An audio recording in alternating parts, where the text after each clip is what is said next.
Bismillahirrahmanirrahim. Alhamdulillahi rabbil alamin. Allahumma salli wa sallim ala sayyidina Muhammadin wa ala alihi wa sahbihi ajma'in. Assalamualaikum warahmatullahi wabarakatuh. Berjumpa lagi dalam program kita Kisah dan Ibrah.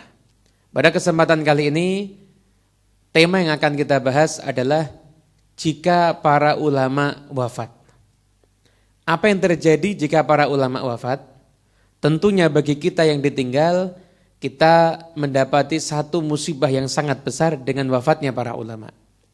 Dalam satu hadis yang diriwayatkan oleh Imam At-Tabrani dari Abu Darda, bahwasanya beliau mendengar bahwasanya Nabi Muhammad SAW bersabda, "Mautul alim musibatun la tujbar wa thulmatun la tusad," ila akhiril hadis. Kematian seorang ulama adalah satu musibah yang tidak bisa ditambal dan satu lubang di dalam agama yang lubang itu tidak akan bisa ditutupi. Artinya kematian seorang ulama itu bukan satu perkara yang remeh, tapi benar-benar musibah. Apabila ada seorang alim, rabbani, amil yang mengamalkan ilmunya, berdakwah, mengajak manusia minadh-dhulumati ilan nur, dari kegelapan menuju cahaya. Ketika ulama itu wafat, maka sungguh terjadi musibah pada umat ini dengan wafatnya mereka. Bahkan dalam hadis yang sahih, ketika Nabi bercerita tentang ilmu itu akan diangkat dan sahabat bertanya bagaimana ilmu itu diangkat, maka Nabi menjawab bimautil ulama, dengan kematiannya para ulama. Dan banyak sekali hadis yang menunjukkan bahwasanya terangkatnya ilmu adalah dengan wafatnya para ulama. Artinya ketika ulama wafat, maka bagi kita yang ditinggal itu satu musibah yang luar biasa dalam kehidupan kita semuanya. Dan musibah itu gak bisa ditambah lagi. Karena banyak sekali ulama yang wafat, maka yang ada hanya yang meneruskan. Namun yang menggantikan terkadang tidak ada atau mungkin tidak pernah ada. Namun bagi ulama yang wafat, maka itu satu keberuntungan bagi mereka. Satu kebaikan bagi mereka. Dan pada kesempatan kali ini, saya akan membawakan beberapa kisah. Kisah ini ada dalam kitab Syarhus Sudur, karya Imam Jalaluddin As-Suyuti, salah seorang pengarang dari tafsir Jalalain. Tafsir Jalalain dikarang oleh dua imam, Jalaluddin As-Suyuti dan Jalaluddin Al-Mahalli.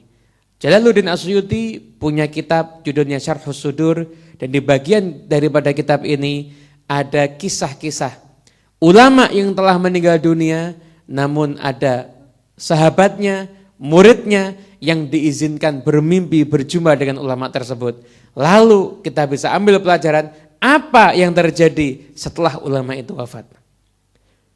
Dalam kitab Syarhus Sudur dikisahkan, yaitu salah seorang daripada murid Malik bin Dinar, itu setelah wafatnya Malik bin Dinar, bermimpi berjumpa dengan Malik bin Dinar.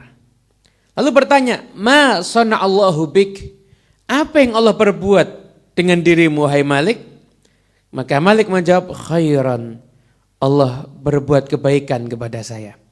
"Lam nara mithlal amali salih." Ketika saya sudah meninggal dunia, maka saya enggak lihat yang lebih penting daripada amal soleh. "Walam nara mithlas sahabati salihin." Dan saya juga enggak menyaksikan yang lebih penting daripada bersahabat dengan orang yang soleh. "Walam nara mithlas salafis salih." Dan saya juga enggak menyaksikan yang lebih penting dibandingkan meneladani para pendahulu yang soleh. "Walam nara mithla majalisus salihin." Dan saya juga enggak menyaksikan yang seperti majlisnya orang-orang yang soleh. Artinya Malik bin Dinar, seorang ulama besar, seorang ulama hebat, setelah wafatnya, maka beliau menyatakan, sungguh yang paling istimewa ketika saya sudah meninggal dunia, saya baru menyadarinya adalah amal soleh itu nilainya istimewa. Sahabat yang soleh itu nilainya istimewa. Majlisnya orang soleh itu nilainya istimewa. Nah, karena itu banyak di antara kita yang mungkin gemar menghadiri acara pengajian dan lain sebagainya. mungkin di acara haul atau di acara maulid Nabi Muhammad SAW, mungkin kita harus duduk kepanasan, mungkin kita harus mengeluarkan ongkos yang gak sedikit. Namun jangan khawatir, ketika kita bergabung di majelisnya orang-orang yang saleh, maka kita akan mendapati kebaikan yang banyak di sana, dan mungkin kita akan bisa menyadarinya adalah setelah kita meninggal dunia. Baru kita tahu pentingnya kehadiran kita di majelisnya orang-orang yang saleh.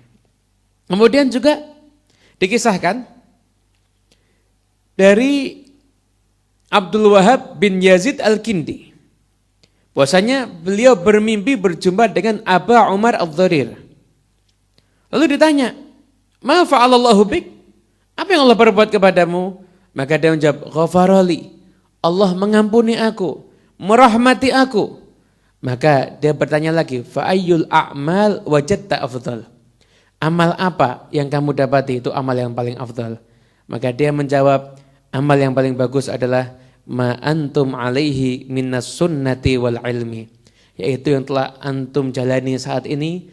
Antum mengikuti ahlus sunnah wal jamaah dan antum mengikuti ilmu. Jadi hidupnya bukan karena hawa nafsu, tapi hidupnya karena mengikuti ilmu. Lalu ditanya lagi, amal apa yang paling buruk? Maka amal yang paling buruk adalah kamu mengikuti aliran-aliran yang sesat. Itu adalah amal yang kamu dapati nanti akan menjadi amal yang paling menakutkan, bahkan amal yang paling mengkhawatirkan ketika kamu sudah masuk ke dalam kubur. Dan masih banyak lagi sebagian ulama yang salah seorang muridnya berjumpa dengan ulama tersebut setelah ulama itu wafat. Di antaranya adalah Imam Abdullah bin Mubarak. Salah satu muridnya yang bernama Zakaria bin Adi. Ini kisah juga ada di dalam Tarikh Madinah Dimashq, yaitu karya Ibn Asakir. Salah seorang muridnya berjumpa dengan Abdullah bin Mubarak, ulama besar. Ketika itu dalam mimpinya bertanya, "Wahai Abdullah, apa yang Allah perbuat untukmu?" Maka Abdullah mengatakan, "Allah mengampuni aku karena dulu aku pernah melakukan perjalanan, niatku adalah untuk mencari hadis." Jadi kalau kita melakukan perjalanan niatnya untuk mencari ilmu, maka siapa tahu karena perjalanan kita yang ikhlas tersebut, maka Allah akan mengampuni semua daripada dosa-dosa kita. Dan juga Imam Al-Auza'i, beliau juga dimimpikan oleh salah seorang muridnya bernama Yazid bin Math'ur. Yazid bin Math'ur mengatakan, saya bermimpi berjumpa dengan Auza'i. Lalu saya bertanya, "Wahai Auza'i, wahai Aba Amr, dullani ala syai'in ataqarrabu bihi ila Allah azza wajal."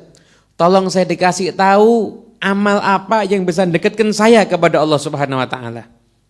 Maka ketika itu Al-Auza'i menjawab, "Ma ra'aitu hunaka darajatan arfa' min darajatil ulama wa man ba'dahum darajatil makhzunin." Saya enggak menyaksikan derajat yang lebih tinggi dibandingkan derajatnya para ulama, dan setelah para ulama derajat yang paling tinggi adalah derajatnya orang-orang yang sedih. Artinya apa? Orang-orang yang dalam hidupnya mendapatkan musibah namun dia tetap bersabar. Dia mencari pahala dengan kesabarannya, maka itulah orang-orang yang punya derajat tinggi di sisi Allah Subhanahu wa taala.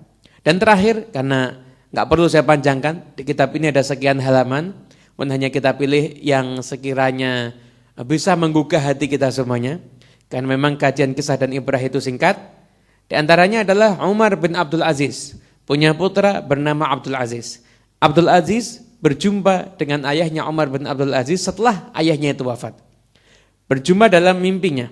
Dia mengatakan, "Aku menyaksikan ayahku ketika aku tidur setelah wafatnya ayahku, lalu aku bertanya, 'Wahai ayahku, amal apa yang terafdal?' Maka ayahku menjawab, 'Al-istighfar ya bunayya.' Istighfar, minta ampun kepada Allah, wahai anakku, itu adalah amal yang paling afdal." Oleh karena itu, teman-teman semuanya yang dimuliakan oleh Allah Subhanahu wa taala, saat ini kita harus tahu bahwasanya ketika ulama itu wafat, bukan ulamanya yang bersedih, tapi kita yang bersedih. Dan banyak ulama yang setelah wafatnya masih Allah izinkan untuk memberikan ilmu kepada yang masih hidup, yaitu dengan diperjumpakan di alam mimpi. Dan ini ada dalam kitab Jalaluddin As-Suyuti. Artinya sanadnya adalah sanad yang terpercaya langsung dengan orang yang thiqah, dan orang tersebut memang benar-benar berjumpa dengan yang bermimpi, terus mendengarkannya sampai berjumpa dengan orang yang langsung bermimpi. Artinya amal soleh yang kita lakukan itu akan jadi kebanggaan kita setelah kita meninggal dunia. Setiap orang yang wafat meninggal dunia tidak bisa lagi beramal. Nggak ada bisa lagi beramal. Namun yang mereka dapatkan adalah bekas dari amal perbuatan mereka. Yang rajin beristighfar, dia akan mendapati bagaimana istighfar menolongnya setelah dia wafat nanti. Yang rajin pergi untuk mencari ilmu, para santri, maka dia akan mendapati bagaimana dia mencari ilmu bisa menyelamatkan dirinya. Kemudian yang rajin sholat malam, dia akan mendapati bagaimana sholat malam itu bisa menyelamatkan dirinya. Dan masih banyak lagi amal-amal soleh. Kehadiran kita di majelisnya orang-orang yang soleh, itulah yang akan bisa memberikan kemanfaatan kepada kita setelah kita meninggal dunia nanti. Dan Anda jangan pernah khawatir kalau Anda punya guru, punya ulama yang Anda cintai dan ulama itu meninggal dunia, maka teruslah mengirimkan doa, teruslah menghadiahkan bacaan Al-Quran, sedekah kepada ulama tersebut, maka bukan tidak mungkin Anda akan diperjumpakannya dalam mimpi. Imam Al-Hakim dalam kitab Al-Mustadrak, beliau meriwayatkan Abbas bin Abdul Muttalib bersahabat sangat dekat dengan Sayyidina Umar bin Khattab. Setelah Sayyidina Umar wafat, maka Abbas berdoa berkali-kali minta kepada Allah agar diperjumpakan dengan Umar bin Khattab dalam mimpinya, dan akhirnya Allah memperjumpakan Sayyidina Abbas dengan Sayyidina Umar bin Khattab sekalipun di dalam mimpi. Jadi kalau Anda ditinggal wafat oleh ulama yang Anda cintai dan Anda belum sempat berjumpa, maka Anda bisa mengejar perjumpaan tersebut di alam mimpi. Dan semoga nanti ketika semuanya kiamat telah tiba, semuanya telah tiada, maka akan datang hari pembalasan, hari kebangkitan, maka insya Allah kecintaan kita kepada para ulama akan menjadi modal yang terbesar ketika kita harus menghadap Allah Subhanahu wa taala. Apa amal terbesar kita? Maka kita akan menjawab, amal terbesar kami bukan sholat kami yang penuh dengan kekurangan, bukan puasa kami yang kami jalankan penuh dengan cacat. Namun amal terbesar kami adalah hati kami mencintai orang yang mencintai Allah dan Rasulnya, dan orang itu juga dicintai oleh Allah dan Rasulnya. Berkat hati yang mencintai mereka, maka semoga Allah juga memberikan kepada kita keberkahan mereka. Wassalamualaikum warahmatullahi wabarakatuh.